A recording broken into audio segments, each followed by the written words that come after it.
Hello সবাইকে, অনেকদিন পর ভিডিও করছি।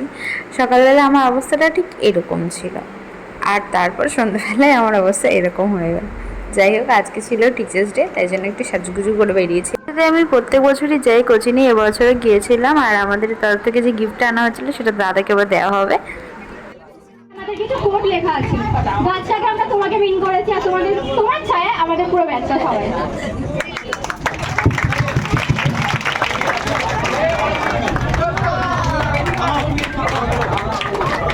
আমরা কেউই এখন এই কোচিংয়ে পড়ি না, কিন্তু প্রত্যেক বছরই যাই। আর এটা একটা ট্রি ছিল যেখানে আমাদের সবার ফিঙ্গারপ্রিন্ট দিয়ে ওনাদের দেওয়া হয়েছিল।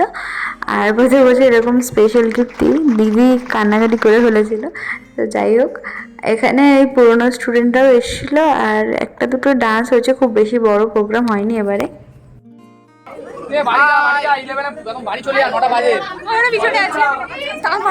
আমরা সবাই বসে সুখে দুঃখের গল্প করছিলাম, অনেকদিন পর দেখা হয়েছে বলে। এখানে নাচ করছে। আমাদের দিদি ছিল এই আইসক্রিম টাইপের খেতে, মালাই, হ্যাঁ খেতে, আর ভেজিটেবল চপ খাওয়া দেখাচ্ছে আমাকে। কোচিনে অনেক ভিড় ছিল, সব স্টুডেন্টকে দাদা বলেছে বাড়ি চলে যায়, সবাইকে বাড়ি পাঠিয়ে দিয়েছে। আর আমরা এখানে বসে বসে রেস্ট নিচ্ছি আর গল্প করছি। তারপরে কারেন্ট চলে গেছিলো বলে আমরাও বাড়ি বেরিয়ে গেলাম। আমাদের গ্রুপে অনেকেই আসতে পারিনি, কিন্তু সবার সাথে দেখা হয়ে হতো আরও বেশি ভালো হতো, পুরনো সব বন্ধুদের সাথে। কিন্তু তাও ভালোই কেটেছে আজকের দিনটা।